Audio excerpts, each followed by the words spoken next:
Graça e paz do Senhor Jesus, meus irmãos. Gostaria aqui de fazer um pequeno estudo, uma pequena reflexão do que a palavra de Deus nos ensina a respeito das consequências da salvação ou da condenação, né? Tudo que praticamos no corpo vai refletir em consequência da alma. Todos nós prestaremos conta do que fizermos. Todos nós temos uma alma para dar conta ao fim, né? E a Bíblia nos diz assim, em Mateus capítulo 16, verso 26, perdão. Mateus 16, 26. Pois que aproveita ao homem ganhar o mundo inteiro, se perder a sua alma? Ou o que dará o homem em recompensa da sua alma? Nós já vimos aqui em outros estudos que não há preço que pague pelos pecados que nós carregamos. Os pecados que nós carregamos, os pecados que nós cometemos, não há preço que nós possamos pagar, né? Mas a Bíblia diz que Cristo tomou sobre si os nossos pecados, as nossas iniquidades, né? E que ele foi moído por nossa culpa, né? Por nossos pecados. E eu queria trazer então para você que já entendeu que você é pecador, que você, pelas suas próprias obras, você não consegue alcançar a salvação, e que você entendeu que pelo sangue de Cristo, que a Bíblia diz que nos purifica de todo o pecado, nós alcançamos salvação. Muitos ainda têm dúvida, mesmo conhecendo sobre a palavra de Deus, sobre os propósitos de Deus na Bíblia, muitos ainda têm dúvida com relação à salvação. Mas a Bíblia, que é a promessa de Deus para nós, ela não nos deixa dúvida quanto ao propósito de salvação. Inclusive, o versículo mais importante, mais central da Bíblia, está no livro de João, capítulo 3, versículo 16. Diz assim: Porque Deus amou o mundo de tal maneira que deu o seu Filho unigênito, para que todo aquele que nele crê não pereça, mas tenha a vida eterna. Então, aquele que crê no sacrifício de Jesus em prol dos nossos pecados, esse não vai perecer, não vai ter a morte eterna. Esse ele vai ter a vida eterna.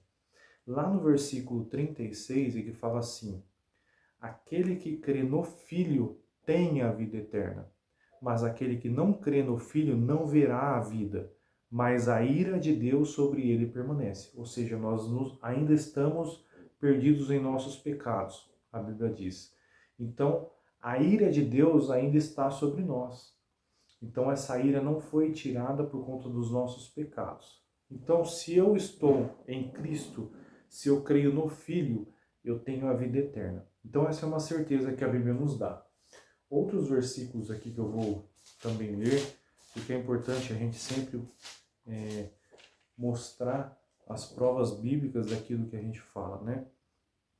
Em João também, capítulo 10, no versículo 28 e 29, diz assim: E dou-lhes a vida eterna, e nunca hão de perecer, e ninguém as arrebatará da minha mão. Meu Pai, que nos deu, é maior do que todos, e ninguém pode arrebatá-las da mão de meu Pai. Ele está garantindo a salvação nesses versículos aqui. Agora eu gostaria de ler um versículo, uma parte bíblica muito importante, que eu acho que é a parte central quando a gente fala de certeza de salvação, que está na primeira epístola de João, no capítulo 5, os versículos 11, 12 e 13. Diz assim: E o testemunho é esse, que Deus nos deu a vida eterna, e esta vida está em seu Filho. Quem tem o Filho tem a vida.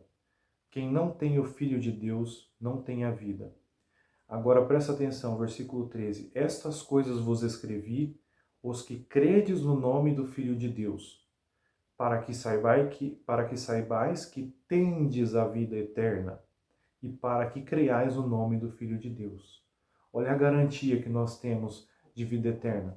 Essa garantia está no nome de Jesus. Essa garantia está no nome do Filho de Deus.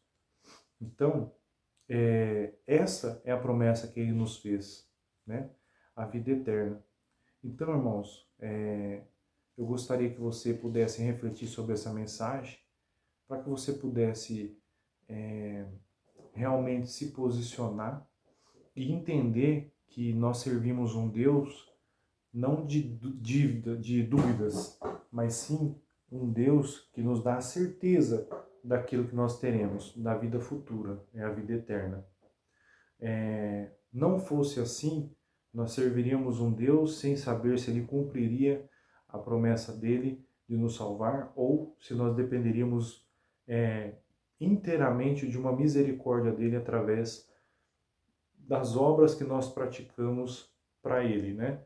E a Bíblia nos mostra aí, em Efésios 2, 8 e 9, pela graça sois salvos, isso por meio da fé, isso não vem de vós, é dom de Deus, não vem pelas obras para que ninguém se glorie, né?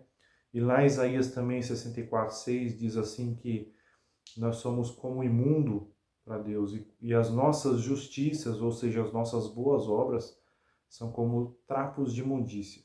Então, não há nada em nós que chame atenção para que nós mereçamos a salvação. Porém, ele mostrou o seu amor, dando o seu próprio filho para morrer no nosso lugar, para pagar a nossa dívida que nós não conseguiríamos pagar. E através do sangue de Cristo que nos purifica de todo o pecado, neste momento eu me encontro salvo. Essa é a certeza que nós devemos ter, certo? A gente precisa saber que no momento que a gente fechar os olhos para essa vida, a gente ter certeza de qual será o próximo momento, onde eu estarei no próximo momento. Essa certeza todo cristão deve ter, porque é uma promessa bíblica, tá bom? Deus abençoe vocês e tenha uma boa reflexão na palavra de Deus.